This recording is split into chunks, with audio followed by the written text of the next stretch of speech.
මේ සමහර ළමයි සමහර දේවල් ඇත්තටම මාර විදිහට වැරදියට අවබෝධ කරන් ඉන්නේ. වැරදියට අවබෝධ කරන් ඉන්නේ. ඇත්තටම සමහර දේවල් ඇත්තටම මේ අවබෝධ කර ගැනීම කියන්නේ වැරදියට දේවල් තේරුම් අරගෙන හරිද වැරදි මානසිකත්වයක ඉන්නකොට අපි ඒක එකපාරක් කියලා දුන්නාම හරි පන්තියකට එකපාරක් කියලා දුන්නාම මේක මෙහෙම නෙමෙයි ඉන්නේ කියලා ඒත් ඒ කියන්නේ ආය පාරක් එයා ඒක හිතද්දි ආයෙත් ඒ වැරදි විදිහට හිතනවා. ඒකින්ද වැරදි දේවල් ඔලුවට දාගන්න එපා. හරිද? හරිද? වැරදි දේවල් ඔලුවට දාගන්න එපා. කිසිම විදිහකින් ඒ ලෙවල් කරද්දී හරිම දේ ඔලුවට දාගන්න try එකක් දෙන්න. නැත්තම් ඔයා අසාර්ථක වීමක් වෙන්නේ. ඔයා අසාර්ථක වීමක් වෙන්නේ. ඒකින්ද දැන් මම සමහරලාට කියනම දේවල් නැවත නැවත ඒක සිද්ධ වෙද්දී ආයෙ වැරදියට ඒ ළමයා ඒක තේරුම් ගන්නවා. හරිද? මම කියනවා දැන් මම සාමාන්‍යයෙන් පේපර් එකක් පේපර් ඩිස්කෂන්ස් කරද්දී මම ළමයින්ට කියනවා හරිද දැන් අපි ෆිසික්ස් පේපර් එකක් ගමුකෝ මගේ ෆිසික්ස් පේපර් එකේ ලකුණු 60ට වැඩිය ගත්තොත් ඔයා ඒ ලෙවල් එකක ඉන්නවා කියලා මම කියනවා හරිද ඉතින් සමහර අය හරිද 65ක් 61ක් තියාගෙන හරිද ඒ කියන්නේ මම මේක කියනවා දැන් මේ පේපරේ ළමයා අපි කියමුකෝ 60ක් හරි 58ක් හරි ගත්තා කියලා මේ වෙලාවේ මම කියනවා මේ පේපර් එකේ ඉද්දි කියන මම පැත්තේ මේක කියන පේපර් එකේ ඉද්දි මම කියනවා ඒක අවුලක් නෑ ඔයා දැන් මේ ලෙවල් එකේ ඉන්නවා ඒක කන්ටිනියු කරගන්න කියලා. හැබැයි දැන් ඊළඟ පේපරේ මම ලකුණු 65ක් 61ක් මාක් කරලා දෙද්දි පේපර් එක මාක් කරලා දෙද්දි ආය අඬනවා මොකද්ද අඩේ මට තියෙන්නේ C එකක් මගේ ලකුණු 61යි කියලා. මම මේක එකපාරක් තේරුම් කරලා දෙද්දි ඇයි ඊළඟ පාරට යද්දි ළමයා ඒක ආය ඒක අමතක කරගන්නේ. මේක කියන්නේ එයා අවබෝධ කරන් ඉන්න විදිහ. හරිද? එයා කියන්නේ ගොඩාක් හිතලා තියෙන්නේ ගොඩාක් එයාගේ ඔළුවේ තියෙන්නේ මේ සාමාන්‍ය මොඩල් පේපර් එක ලකුණ අමාරු පේපර් එක ලකුණ නැත්නම් පළාත් පේපර් එක ලකුණ වෙන්නත් පුළුවන් කෙලින්ම විභාගයට ඒ විදිහටම ඒ ලෙවල් එකට බලපානවා කියලා. නෑ. එහෙම වෙන්න බෑ විභාග පේපර් එක පළාත් පේපර් වලට වඩා ලේසි වෙන්න පුළුවන්. ඒකේ chance එක වැඩි. මොඩල් පේපර් වලට කොහොමත් ලේසි. හරිද? ඒකින් හින්දා දැන් මම මේක තේරුම් කරලා දෙද්දි සමහරට ඊළඟ පාරදී ආයෙ ඒක මේ නෙගටිව් විදිහට හිතන්නේ. එයා වැඩිපුරම හිතන්නේ අරක ගැන. හරිද? වැඩිපුරම එයා පුරුදු වෙලා ඉන්නේ එකපාර ලකුණ 75ට අඩුද වැඩිද බැලුවා මට මට B කියලා කිව්වා. එහෙම එකක් නෙමෙයි. හරිද? පළවෙනි දේ ඒකේ වැරදි දෙකක් තියෙනවා. එකක් ඒක යාට වෙනස් කරන්න පුළුවන්. හරිද? එයාට තියෙන කාලය ඇතුළත හොඳට වැඩ කරලා ඒක වෙනස් කරන්න පුළුවන්. දෙවෙනි කාරණේ තමන් මේ පේපර් එකේ ලෙවල් එක විභාග ලෙවල් එකට මැච් කරන්න දන්නේ නැහැ. හරි? ඒකින්ද වැරදියට දේවල් අවබෝධ කරගන්න එපා. හරිද? ඔය එක දෙයක් මම උදාහරණයක් විදිහට දකින එක දෙයක් ඕක. හරි? හරි. ඒකින්ද වැරදියට දේවල් අවබෝධ කරගන්න එපා. හරිද? ආය මේ සමහර අය හිතන් ඉන්නවා ඒ කියන්නේ මේවා සාමාන්‍ය දේවල් හරි. හරි. සාමාන්‍යයෙන් දෙගෙන දේවල්. තමන් පාවිච්චි කරන රිසෝසස් ප්‍රමාණය වැඩි වෙද්දි රිසල්ට් එක වැඩි වෙනවා කියලා නෑ.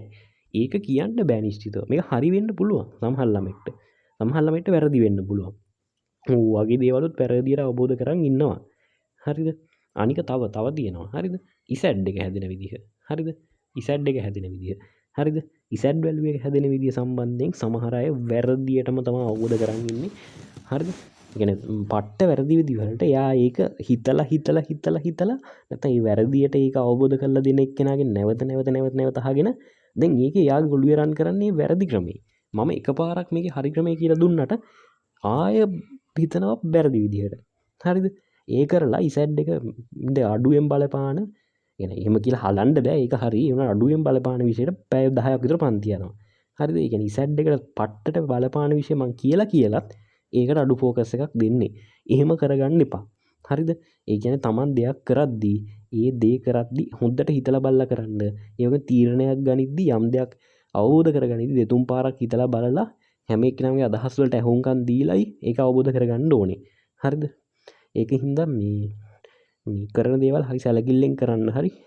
ඒ කියන්නේ සමහර අය සමහර දේවල් ওই විදිහට ඔහු අවබෝධ කරගන්න එකම යාට නරක විදිහට බලපාන්න පුළුවන්. හරිද? ඒක දේවල් තියෙනවා. හරි? ඒකින්ද ඒවා සැලකිල්ලෙන් තමන්ගේ වැඩේ උපරිමය කරන්න කියලා තමයි කියන්න තියෙන්නේ. හරිද? ඒකින්ද මේ අඩුපාඩු කරගන්න එපා. තව ගොඩක් තියෙනවා. හරිද? වැරදියට අවබෝධ කරගන්න දේවල් ගොඩක් තියෙනවා. හරිද? ඒ අවබෝධ කරගන්න දේවල් අපි හැමදාම කියන්න වෙනවා පන්තිවලදී. හරි ගැන යාටික හැමදාම කියන්න වෙන හැම පේවරම ලකුණ දෙදි කියන්න වෙනවා මේක ඔයාගේ විභාග ලකුණ මීට වඩා වැඩි කියන්න වෙනවා ඒ ඇයි එයා ඒකම හිතලා හෝ ඒ වැරදි අදහස ඔලුවට දානෙක් කෙන නිතර යාව එක එයාව ඒ අදහසට අහු කරගෙන වැරදි විදිහට ළමයව අන්දල තියෙන්නේ හරි ඒකින්ද මම කියන්නේ එහෙම වැරදි විදේවල් වලින් හරි වැරදි දේවල් වලින් ඉගෙන ඒලෙවල්ලෝදි ළමයාගේ පාඩන් කන විදිහෝ ඉගෙන ඒ සම්බන්ධයෙන් ඉගෙන නොගැලපෙන දේවල් වලින් ළමයාව රවට්ටන් දෙපා රරිද රවට්ටනවනං හරිද ඒගැන රවට්ටනවනං එක වැරදි හරිද එක පාරක් කියන එකට වඩා එක නැවත නැවත ළමයට වැරදි දේවල් ඔලුවට දානක පට්ට වැරදි හරිද ඒක හින්දා ඒක කරන්න එපා කියලා මම ඉල්ලනවා ඒ පුද්ගලයින්ගින් හරිද ඒ කරන පුද්ගලින්ගේ මම ඉල්ලනවා ඒවගේම ළමයින්ටත් කියන්න තියෙන්නේ හරිද තමන් හරිමදේ තෝරගන්න එක සැලකිලිමත් වෙලා කරගන්න හරිද නැත්තංවාට බලපාන්න පුළුවන් වගේ රිසාල්ට එකට ඒක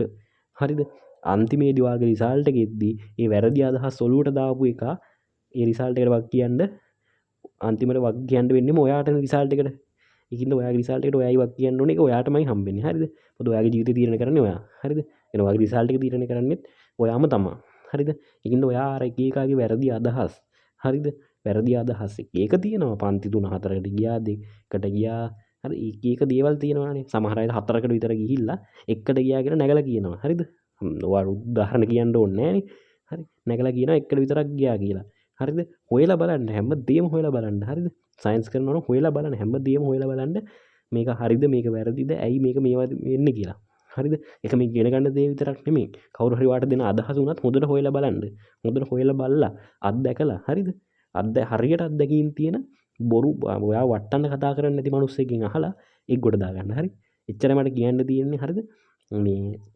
ඒකින්ද මේ පණිවිඩය හැම ළමයින්ට හැමෝටම ෂෙයා කරන්න ඒ ලෙවල් මැත්ස් එක සයන්ස් කරන මොනම එකක් කරන හරිද ඕ ලෙවල් කරන ළමයින්ට උනත් ෂෙයා කරන්න මොකද සමහර දන්නවනේ ඉතින් මේවට ආයෙ කියන්නේ මේ කියන්න දෙයක් නැහැනේ හරි සමහර අය එක එක විදිහට ඇඩික්ට් වෙලා ඉන්නේ සමහර අය ඇඩික්ට් වෙලා ඉන්නෙම හරිද පැය දෙකක පන්තියක් ඇතුළත නැත්නම් පැය 3ක පන්තියක් ඇතුළත හරිද පැය 3ම මහන්සි වෙලා හරිද ඒ විනාඩියක් දෙකක් මොකක් හරි ඉතින් ජෝකයක් එහෙම අවුලක් නෑ හරි එහෙම නැතුව පැය 3ම මහන්සි වෙලා උගන්වීමක් නෙමෙයි සමහර අය බලාපොරොත්තු වෙන්නේ TikTok එකක් YouTube short එකක් කොහොම හරි දවසට YouTube short එකක් ගහගන්න කට්ටිය ඉන්නවා ඒක නෙමෙයි වෙන්න ඕනේ හරිද YouTube short ගහ ඉන්න මේ වෙලාවේ බෑ හරිද තව අවුරුදු 5 යනකම් මට පේන විදිහට බෑ හරිද මොකද සාමාන්‍ය අවුරුද්දක් නෙමෙයි ඔයාලා ගත කරන්නේ තාම මාර ගේමක් දෙනවනේ උසස් පෙළ අගෝස්තු වල තියාගන්න ඕ ලෙවල් දෙසැම්බර් තියාගන්න ඒක බැරි වෙනවනේ මොන හරි වෙලා කල් යන රටක් නෙමේක ඒ හරිද දැන් තත්ත්වයක් එක්ක ඒකින්ද දැන් ඕවා කරනවට වඩා කරන වැඩි බැහැලා කරන්න ඕනේ වෙලාවක් ඒව ඇතුළතදී හරිද මේ TikTok කර හරිද මේ තව අමුතු දේවල්නේ කරන්නේ දන්නවනේ නේද ළමෙට බැන්නත් ඒකට රෙකෝඩ් කරලා වීඩියෝ channel එකේ දානවා මොන විල්ලන්නේ නැති වැඩක්ද හරිද ඒක හින්දා තව එක තියෙනවා හරිද මේ මොනවද තියෙන්නේ අර නිකාන් වීඩියෝ කර දානවා හරිද හරිද මොනවද කියන්න තියෙන්නේ කියන්නකෝ පන්ති වල පැය ගණන් සින්දු කියනවා නටනවා මොනවද කියන්නකෝ හරිද ඒකින්ද කරන්න පුළුවන් උපරිම සාධාරණේ තමන් වෙනුවෙන් කරගන්න සහ හරි තමන් වෙනුවෙන් බැහැලා වැඩ කරන අයත් එක්ක මගේම ජොයින් වෙන්න ඕනේ නැහැ තමන් වෙනුවෙන් බැහැලා වැඩ කරන ගුරුවරයෙක් එක්ක පන්තියකට ජොයින් වෙලා ඒ වැඩ ටික කරගන්න හරි මොකද එයා තමයි ඔයාලා ඒ වගේ බැහැලා වැඩ කරන මිනිස්සු තමයි ඔයාගේ රිසල්ට් එක හොඳට බලපාන්නේ හරිද නැතුව මේ වෙන ඒවා කරන ඒවා නෙමෙයි හරිද ඒකින්ද මේ සෙල්ලම් කර ඉන්න හරිද මේ ඒවා බල ඉන්න කාලයක් නෙමෙයි හරිද මාකඩ අනික් ගුරුවරගේ මාකටිං ට්‍රික් ඒවා බල ඉන්න කාලයක් නෙමෙයි හරිද ඒක හරිද ළමෙක් ස්ටේජ් එකට නැග්ගුවත් සමහර අය ළමයාගේ සුද්ධ අදහස් ලබා දෙන්නේ සමහර වීඩියෝස් වල විතරයි ඒ ළමයාගේ අදහස් සම්පූර්ණ කියන ඒ ගුරුවරයා ඒක අදහස අහන් ඉනවා සමහර වෙලාවට සමහර අය මේක කියන්න කියලා වැරදි අදහස් ඔලුවට දානවා ළමයින් තුළද හරිද සමහර ලාවට ළමයිනුත් හරිද ගුරුවරයා කියන බලපෑමක් කරන්නේ රිසල්ට් එක ගත්තට පස්සේ ස්ටේජ් එක කතා කරන්න ගියද්දි ගුරුවරයා බලපෑමක් කරන්නේ ඔයා මෙහෙම කියන්නේ කියලා එයා මෙතන වෙන බුල ටිකක් කියනවා හරි සැලකිල්ලෙන් හරිද අද නේද අද ලෝකෙ විවිධයි විෂමයි ඒකින්ද කරන දේ සැලකිල්ලෙන් කරන්න එක වචනයක් පාසා ඔයත් හිතන්ඩ මේක හරිද වැරදිද කියලා නැත්තම් ඔයා ලොක්කු අමාරුවක වැටෙනවා හරිද කියන හැමදීම පිළිගන්න ට්‍රයි කරන්න නොට එපා හරිද හොද්දට හිතල බල්ලා තීරණය කරන්න මොකද ඔය කට්ටිය මොන්න කතාව කිව්වත් ඔයා වැඩ කරන විදිහ ඔයා හරි අවබෝධයෙන් වැඩ කරන එක තමා රිසාල්ටකට බලපාන්නේ. ඔයා ඒකට ඩැමේජ්ජයක් කරගත්තොත් වෙන එක්කෙනෙක්ගේ වැරදි කතාවකින් ඒක ඉෆෙක්ට් එක හම්බෙන්නේ ඔයාටමයි. හරිද? ඒකින්න හොඳට වැඩ කරන්න, හොඳ අවබෝධයෙන් වැඩ කරන්න, සැලකිල්ලෙන් වැඩ කරන්න. හරි?